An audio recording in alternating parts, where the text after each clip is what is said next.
Eyang Sinto Gendeng tertawa mengikik. Itu adalah berkat jarum kapak naga geni 212, kata Sinto Gendeng pula. Lalu nenek-nenek ini menerangkan apa yang telah dilakukannya terhadap muridnya. Wiro merasa mendapat anugerah ilmu tambahan, segera berlutut di hadapan gurunya. Tak usah pakai peradatan segala macam, berdirilah. Masih banyak yang aku mau bicarakan sama kau, kata Sinto Gendeng pula. Wiro berdiri. Sinto Gendeng mengeluarkan kapak dan batu hitam kembali. Diulurkannya benda-benda itu. Wiro, kapak ini kuberi nama kapak naga geni 212. 10 tahun lamanya kubutuhkan waktu untuk membuatnya, dan telah 20 tahun lebih senjata ini berada di tanganku. Rupanya kau ada jodoh dengan senjata ini, terimalah. Tertegun dan hampir tak percaya Wiro Saksana mendengar ucapan gurunya. Tak disangkanya bahwa dia bakal mendapat anugerah senjata yang sangat sakti itu. Dia terdiam mematung seketika. Ayo Wiro, kenapa kau jadi bimbang? Terimalah kapak naga geni 212 ini untuk kau. Wiro Saksana mengulurkan kedua tangannya. Ketika senjata sakti itu menyentuh tangannya, mendadak sontak mengalirlah arus aneh yang dingin ke dalam tubuh Wiro, dan di saat itu pula dirasakannya tubuhnya naik sampai 2 tingkat. Padahal dia merasa tingkat tenaga dalam yang sudah dimilikinya sebelumnya sudah mencapai tingkat yang paling sempurna. Sisipkan di pinggangmu Wiro, dan pakai kau punya baju kembali. Wiro melakukan apa yang dikatakan Eyang Sinto Gendeng. Kapak dan batu yang ada angka 212-nya itu disisipkannya ke pinggangnya. Kapak naga geni 212 bukan senjata sembarangan Wiro. Karenanya juga tak boleh kau pakai sembarangan. Pergunakanlah hanya pada saat-saat kau terdesak hebat atau dalam keadaan nyawamu terancam. Kau telah lihat juga macam kehebatan kapak itu tadi. Tapi masih ada satu lagi kehebatannya, yaitu bila kau tekan salah satu bagian di bawah mata kapak itu, maka akan berhamburanlah jarum-jarum putih dari mulut naga-nagaan. Untuk membuat angka 212 pada dada dan telapak tanganmu, aku telah pergunakan jarum-jarum semacam itu tadi.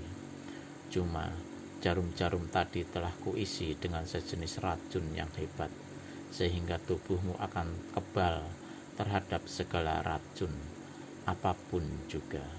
Tangan kananmu juga mempunyai racun yang tersembunyi Wiro. Jangan sembarangan mempergunakannya, karena bisa mematikan lawan.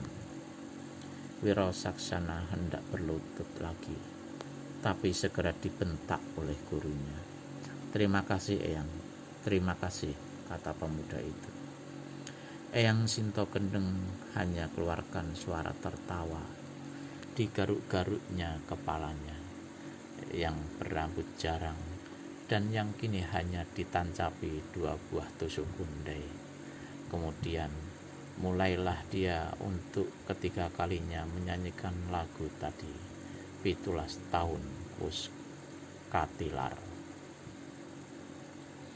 Ketika Sinto Gendeng selesai menyanyikan lagu itu, maka bertanyalah Wiro, Eyang, apakah maksud Eyang dengan nyanyian itu? Sinto Gendeng tertawa aneh sekali tawanya kali ini, dan parasnya kelihatan seperti sedih serta rawan. Kemudian ketika dia berkata, jelas suaranya itu bergetar, tanda dia tak dapat menahan sesuatu yang menyesak di lubuk hatinya. Aku sudah bilang bahwa hari ini adalah hari yang penghabisan. Kau berada di gunung gede ini bersamaku. Mengapa demikian, Eyang? Wiro garuk-garuk kepalanya. Karena segala ilmuku telah kupasrahkan kepadamu. Karena hari inilah saatnya bagimu untuk turun gunung, memasuki alam dunia luar, membawa garis-garis kehidupanmu sendiri yang telah ditentukan Gusti Allah. Sinto Gendeng diam seketika, kemudian diteruskannya. Sebelum kau meninggalkan puncak gunung gede ini, ada satu tugas yang mesti kau lakukan. Tugas apakah itu, Eyang? Tanya Wiro Saksana lagi. Lagi-lagi digaruknya kepalanya yang berambut gondrong itu. Dengar baik-baik, Wiro. Lebih dari 40 tahun yang silam, aku telah mengambil seorang murid bernama Suranyali. Waktu itu, dia baru saja berumur 2 tahun. Dari umur 2 tahun itulah aku mendidiknya berbagai ilmu dasar silat dan kesaktian. Tapi kemudian aku ketahui bahwa aku telah ketelanjuran mengambil itu, manusia, menjadi muridku. Suranyali ku lepas turun gunung, ku bekali berbagai nasihat, tapi dasar Suranyali bukan manusia baik-baik. Begitu turun gunung, segala ilmu yang kuberikan padanya dipakainya untuk perbuatan jahat, maksiat. Dia membuat keonaran di mana-mana, menjadi kepala perampok, tukang peras, bahkan menculik perempuan-perempuan cantik dan merusak kehormatannya. Menurutku, kini umurnya sudah hampir setengah abad, sudah dekat ke liang kubur. Tapi ini sama sekali tidak memberikan keinsafan pada dirinya. Kejahatannya akhir-akhir ini semakin menjadi-jadi. Sudah lewat dari takaran. Kini dia tengah menyusun rencana busuk terhadap Pajajaran. Pajajaran hendak dibikinnya banjir darah. Karena itu, kau harus lekas-lekas dapat mencari itu, manusia, laknat, dan perintahkan kepadanya untuk datang ke sini menghadapku, guna mempertanggungjawabkan segala apa yang telah dibuatnya selama malang melintang di dunia sana. Dan perlu kau ketahui, Suranyali kini telah memakai nama baru, yakni Mahesa Birawa. Wiro Saksana merasa betapa sedihnya akan berpisah dengan gurunya, dan selama 17 tahun telah mendidiknya itu. Tapi mengingat perpisahan itu adalah demi untuk menjalankan tugas dari sang guru, terhibur juga sedikit hatinya, dan berkatalah pemuda itu, tugas Eyang akan aku laksanakan. Cuma bagaimana jika itu manusia Mahesa Birawa tidak mau mematuhi perintah untuk datang ke sini? Jawabnya hanya satu, Wiro. Pateni manusia itu, bunuh manusia durhaka itu. Wiro Saksana terdiam. Dalam diamnya dia berpikir-pikir, sampai di manakah ketinggian ilmu Suranyali atau Mahesa Birawa itu? Sanggupkah dia menghadapi manusia yang sesungguhnya adalah kakak seperguruannya sendiri? Aku tahu apa yang kau pikirkan, Wiro, kata Eyang Sinto Gendeng pula tiba-tiba. Ini mengejutkan Wiro Saksana. Suranyali memang sakti, bahkan ku dengar dia telah berguru pula pada seorang sakti di Gunung Lawu. Tapi kau tak usah takut. Kau memiliki kapak naga geni 212 dan kau berada dalam kebenaran pula. Sesungguhnya kau punya hak untuk membunuh manusia itu, Wiro. Pertama, karena tugas yang aku pikulkan di batok kepalamu. Kedua, karena Suranyali atau Mahesa Birawa itulah yang telah membunuh kau punya ibu bapak. Mendadak sontak bergetarlah sekujur tubuh Wiro Saksana. Parasnya berubah kelam, membesi. Sejak kecil, sejak diam di puncak gunung gede itu, belum pernah dia mengetahui apa yang dinamakan kebencian dan dendam kesumat. Tapi saat itu dadanya serasa mau pecah oleh kobaran kebencian dan amarah serta dendam yang tiada terkirakan. Bapakmu bernama Rana Weleng dibunuh oleh Suranyali. Ibumu dilarikannya, sesudah itu bunuh diri, sesudah dirusak kehormatannya. Kau sendiri hampir menemui ajal dimakan api sewaktu rumah bapakmu dibakar oleh Suranyali dan anak buahnya. Kebetulan sekali aku lewat di situ. Wiro menjatuhkan diri di hadapan gurunya. Terima kasih, Eyang. Kalau Eyang tidak ada. Berdiri, bentak Sinto Gendeng. Perempuan aneh itu memang paling tidak suka dilututi seperti itu. Bukan aku yang menolong kau, tapi Gusti Allah, katanya. Ayo berdiri. Wiro berdiri kembali, dan Sinto Gendeng menuturkan peristiwa 17 tahun yang lalu sejelas-jelasnya. Kini, maklumlah Wiro, apa arti kata-kata dalam nyanyian gurunya tadi. Dikuatkan hatinya untuk mengendalikan perasaannya yang campur aduk. Dikuatkannya dirinya untuk membendung air mata yang hendak tumpah dan dari kelopak matanya.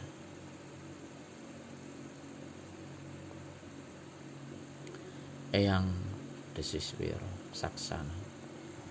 Sewaktu Eyang turun ke kampung Jatiwalu itu, mengapa Eyang tidak langsung turun tangan? Sinto Gendeng tertawa rawan. Semestinya memang aku harus turun tangan saat itu.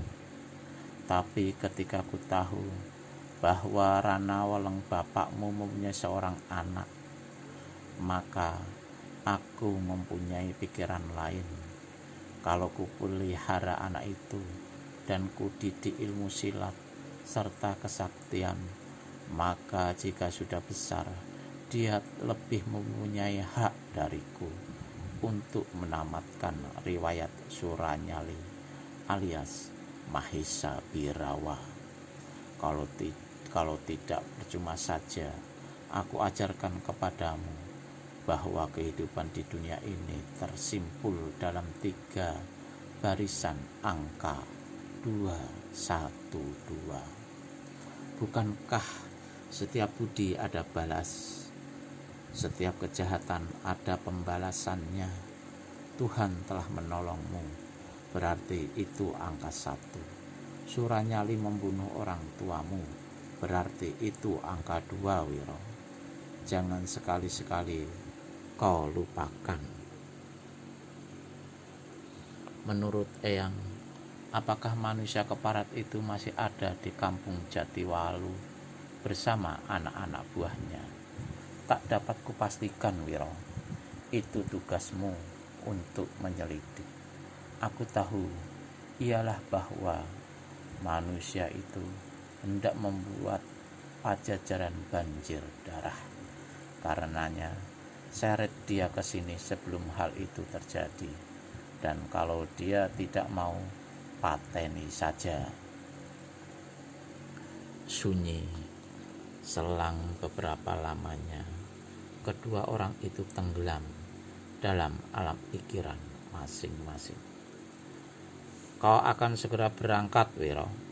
Pemuda itu tak segera menjawab. Kemudian dia mengangguk perlahan. Ucapanku yang terakhir, Wiro.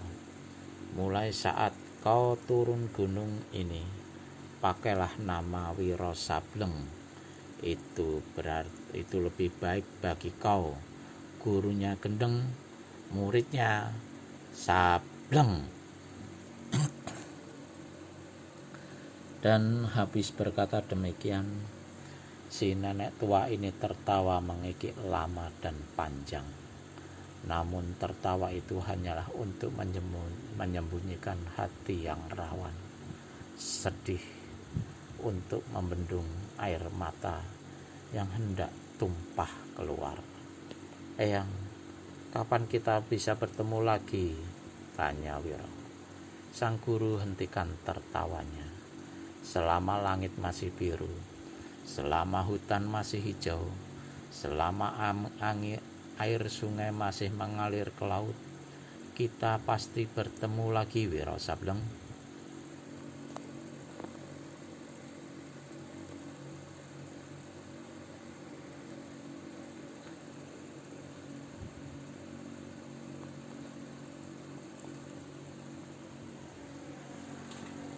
Beralih ke tempat lain.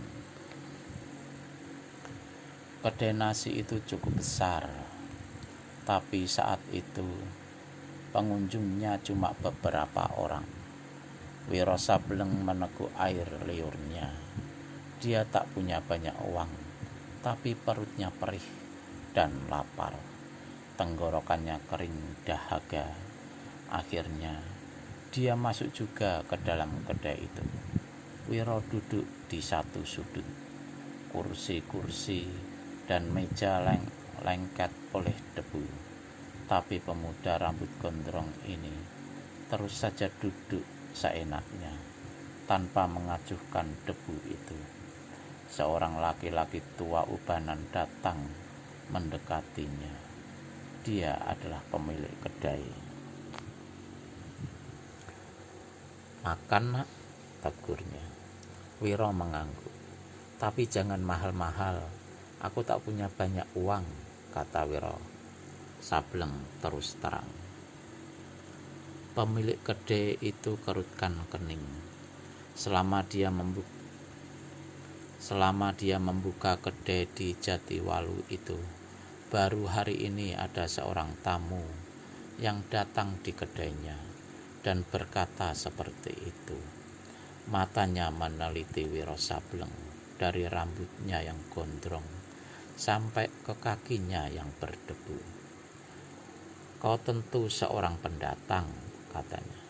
Betul, Wiro mengangguk, menggaruk rambutnya. Tolong lekas nasinya, Pak. Perutku sudah lapar betul.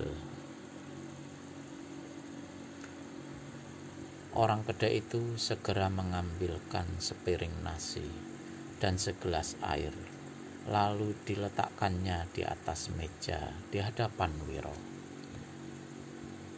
Titik air liur pemuda ini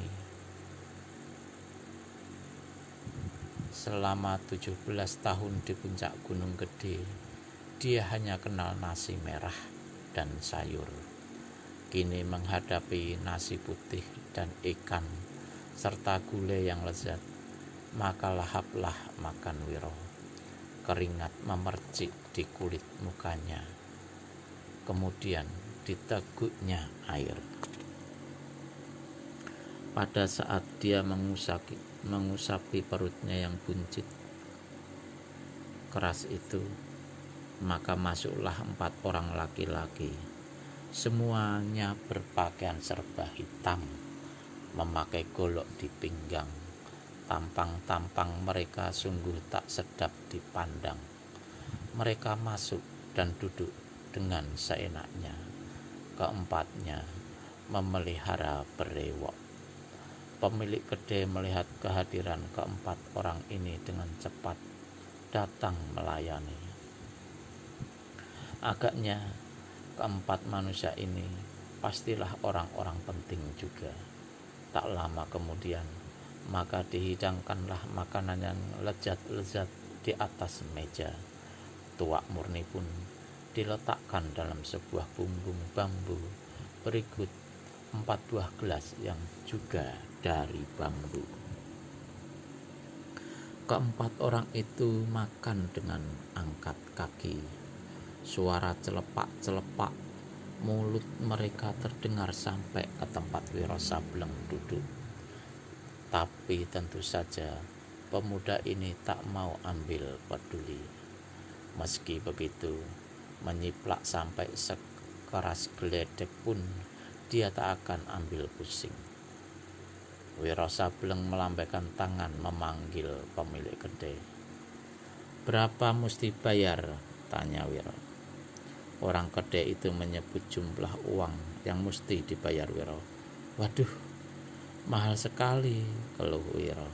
"Tapi aku sudah bilang, tadi aku sudah bilang jangan mahal-mahal. Itu juga sudah sangat murah, Nak," kata orang kedai. Wiro Sableng garuk-garuk kepalanya. "Habis uangku buat bayar makanan itu." Dikeluarkannya uangnya dan diberikannya pada orang di kedai. Pada saat itu pula terdengar gelak tawa keempat orang yang duduk di meja seberang sana. Salah seorang dari mereka yang berbadan gemuk pendek dan berkepala botak berkata, "Kalau tidak gablek uang, jangan masuk kedai, Bung." Yang seorang lagi menyambung, "Daripada takut-takut keluar uang, sebaiknya cari saja makanan di tong sampah." Keempat orang itu tertawa gelak-gelak. Wiro memandang kepada mereka. Diejek demikian rupa, pemuda ini tenang-tenang saja, malahan sungkingkan senyum dan garuk-garuk kepala. Laki-laki yang berkumis panjang menjulai ke bawah bertanya, "Kau mau uang buat beli makanan?" "Mau." "Kalau diberi," jawab Wiro sejujurnya. Digaruknya lagi kepalanya. "Merangkaklah di hadapanku, menyalak 3 kali, dan tuanmu ini pasti akan kasih uang kepadamu." Atap kedai itu seperti mau runtuh oleh suara tertawa keempat orang itu. Wiro memandang berkeliling. Ketika dilihatnya beberapa sisir pisang Ambon yang berjejer digantung di atas meja, tempat meletakkan ikan dan gulai, maka tertawalah pemuda itu.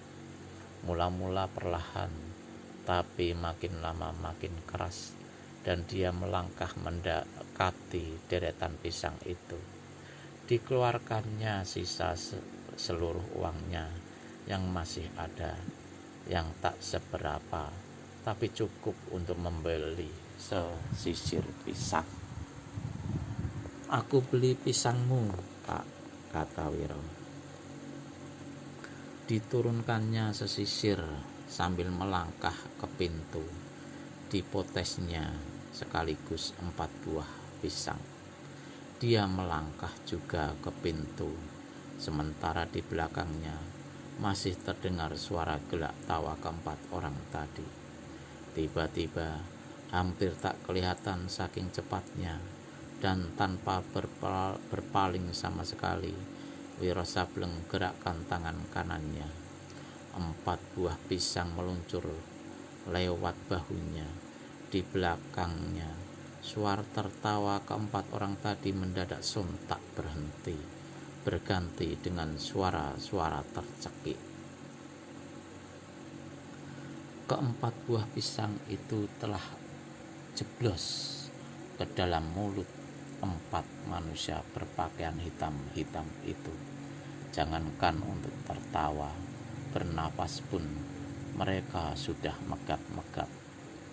Dan di luar sana, Wiro Sableng sambil senyum-senyum melangkah terus sepanjang jalan. Dipotesnya sebuah pisang dan mulai memakannya. Dia melangkah terus dan acuh tak acuh ketika beberapa saat kemudian didengarnya derap kaki 4 orang dalam kedai tadi mengejarnya.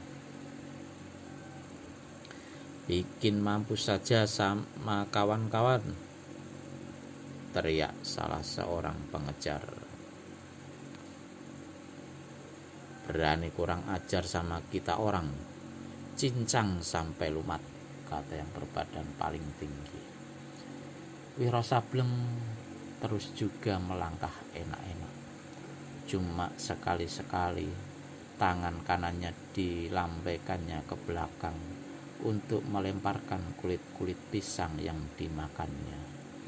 Namun lambaian tangan itu bukan lambaian tangan biasa yang hanya sekedar melemparkan kulit pisang belaka. Dari tangan kanan pemuda itu membadai angin dahsyat laksana tembok baja yang membendung lari ke-4 orang pengejar itu. Betapapun mereka mempercepat lari mereka, namun tetap saja mereka tak sanggup mengejar Wiro Sableng. Padahal kelihatannya pemuda itu hanya tinggal sepejangkauan tangan saja. Ke-4 orang itu berteriak-teriak, memaki dan menggeram, menggapai-gapaikan tangan ke depan karena merasa hampir-hampir dapat menangkap punggung baju Wiro Sableng. Namun gerakan-gerakan mereka itu tak ubahnya seperti 4 ekor monyet yang menjadi gila mencak-mencak kian kemari, dan orang yang dikejar terus juga berjalan ongkang-ongkang, bahkan sambil makan pisang ambon. Mengapa sampai terjadi hal yang demikian? Lain tidak karena Wiro Sableng telah mengeluarkan ilmu kesaktian yang bernama dinding angin berhembus tindih menindih.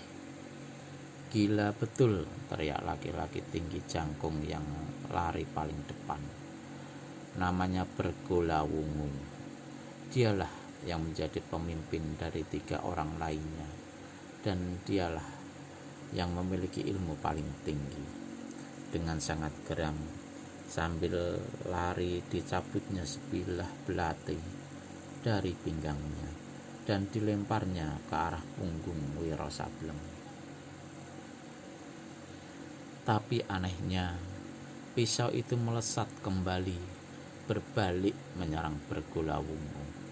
Kalau saja dia tidak cepat-cepat buang diri ke samping, pastilah lehernya akan dimakan ujung pisau. Akhirnya, dengan keluarkan keringat dingin, Bergolawungu dan anak-anak buahnya hentikan pengejaran.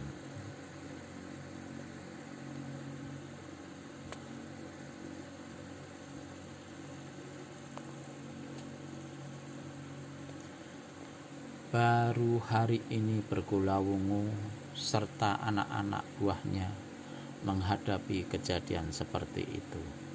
Kejadian yang mendekam hati, tapi juga aneh.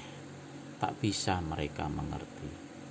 Sebagai pemimpin dari 3 orang itu, sebagai orang yang paling tinggi ilmu silat dan kesaktiannya, sudah barang tentu Bergolawungu malunya bukan main. Untuk mencuci mukanya, dia berkata menggerendek,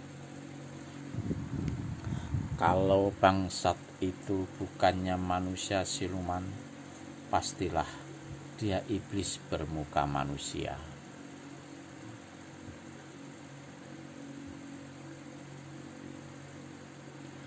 Siapakah keempat manusia berpakaian serba hitam dan sama-sama memelihara brewok itu?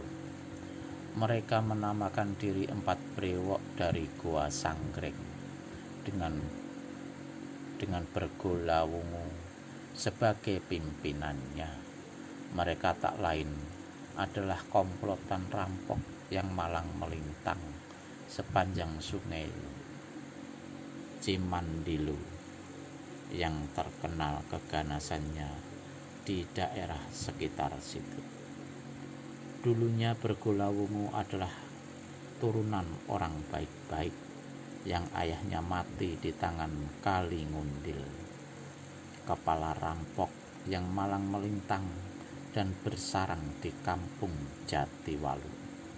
Sesudah ayahnya dibunuh, keluarganya ditumpas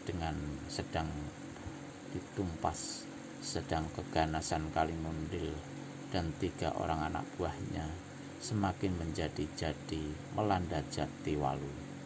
Maka Bergolawungu yang saat itu berumur 20-60 tahun meninggalkan kampung kelahirannya dengan satu tekad, yaitu mencari guru silat yang dapat mengajarkan ilmu dan kesaktian kepadanya. Dia berhasil menemukan seorang guru dan kemudian berhasil pula mendapat 3 orang anak buah. Maka malang melintanglah Bergolawungu di sepanjang sungai Cimandilu menjadi kepala perampok yang ditakuti. Dan ketika dirasakannya saat untuk melakukan pembalasan sudah tiba, maka bersama 3 orang anak buahnya berangkatlah dia menuju Jatiwalu. Tapi sewaktu sampai di Jatiwalu, Kali Ngundil dan anak-anak buahnya tak ada di sana, pergi keluar kampung dan tak satu pun orang yang tahu. Rumahnya kosong dan sepi. Bergolawungu memutuskan untuk menunggu sampai musuh besarnya itu kembali. Dan sampai hari itu Kali Ngundil masih juga belum muncul. Mereka duduk di dalam kedai di tempat semula. Untuk berapa lamanya tak satu pun yang bisa bicara. Bergolawungu teguk tuaknya sampai habis. Kurasa manusia itu mungkin salah seorang anak buah Kali Ngundil, kata Ketut Ireng, laki-laki yang duduk di hadapan Bergolawungu. Bergolawungu letakkan gelas bambunya ke meja. Dia berpikir, kalau yang tadi itu benar-benar anak buah Kali Ngundil, pastilah maksudnya untuk menuntut balas akan menemui kegagalan. Kalau anak buah Kali Ngundil sudah demikian hebatnya, apalagi Kali Ngundil sendiri. Memang waktu 15 tahun belakangan ini adalah waktu yang cukup lama untuk menambah ilmu kesaktian. Tapi bila kehebatan anak buah Kali Ngundil seperti kenyataan tadi, ini adalah tiada diduga Bergolawungu sama sekali. Tidak mungkin, desis Bergolawungu. Tak mungkin manusia tadi adalah anak buah Kali Ngundil. Lagi kita belum yakin betul apa dia benar-benar manusia. Dan aku ingat bahwa Kali Ngundil cuma punya 3 orang kaki tangan. Aku kenal tampang-tampang mereka semua. Tapi bukan mustahil selama belasan tahun ini jumlah anak buahnya bertambah, menyela laki-laki yang bernama Seta Inging. Aku tetap tidak mau percaya, kata Bergolawungu. Dilambaikannya tangannya pada pemilik kedai. Sini, bentar. Orang tua pemilik kedai datang dengan ketakutan dan terbungkuk-bungkuk. Berapa orang anak buah Kali Ngundil semuanya? Cuma 3, Den. Cuma 3. Masih yang dulu-dulu juga. Orang tua itu mengangguk. Dan tak satu manusia pun di sini yang tahu kemana mereka pergi. Tidak satu pun, Den. Selain mereka berempat, siapa lagi yang diam di rumah besar itu? Tidak ada, Den. Dulu kudengar dia punya bini. Sudah meninggal, Den. Juga seorang anak perempuan. Apa juga sudah meninggal? Tidak. Kalau begitu, di mana perempuan itu sekarang? Bapak tidak tahu, Den. Dusta. Sungguh tidak tahu, Den. Bakar saja kedai ini, ancam Ketut Ireng. Dan orang tua itu pun berlutut minta dikasihani. Jangan, Den. Sungguh Bapak tidak tahu. Jangan dibakar kedai ini, Den. Kasihan Bapak. Tapi mungkin dia ikut bersama Kali Ngundil. Mungkin juga menginap di tempat bibinya. Di mana tempat bibinya? Tidak tahu, Den. Tidak tahu melulu, bentak Bergulawung. Kalian manusia-manusia yang sudah diinjak-injak kemanusiaannya oleh Kali Ngundil, yang diperas dan dipreteli harta kekayaannya, yang dibunuh dan disiksa, masih saja melindungi manusia-manusia keparat itu. Kami semua benci dan mendendam terhadap Kali Ngundil serta anak buahnya, Den. Tapi kami ini rakyat lemah, tak ada daya untuk melawan.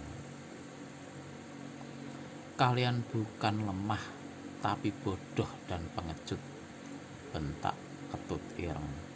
Lalu sambungnya, jika beberapa hari di muka ini kami masih belum juga menemui Kali Ngundil dan cecunguk-cecunguknya itu, akan kubakar rumahnya, juga seluruh kampung ini.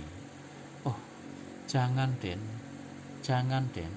Sekurang-kurangnya Raden mesti ingat bahwa kampung ini dulunya adalah kampung Raden juga.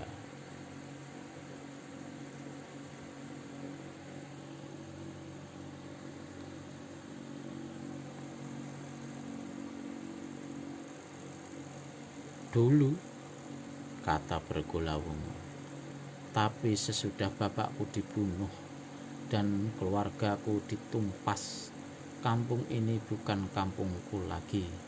Orang-orang di kampung ini berdiam diri, tak ambil peduli. Ketika ibuku dirusak kehormatannya, ketika saudara-saudaraku ditebas lehernya, patutkah ku akui ini sebagai kampungku? Persetan sama kampung keparat ini. Bergulawung membantingkan gelas bambunya ke meja. Papan meja pecah, gelas bambu mental terbelah 2. Mereka bukannya takut, Den, bukan tak mau menolong, tapi tak punya daya. Kali Ngundil dan anak buahnya berilmu tinggi. Diam, bentak Bergulawung. Orang tua pemilik kedai itu diam membungkam. Ketut Ireng ambil bagian kini. Kau tahu siapa itu manusia berambut gondrong yang tadi makan di sini? Tidak tahu, Den. Sungguh tidak tahu. Sudah, pergi sana, bentak Bergulawung.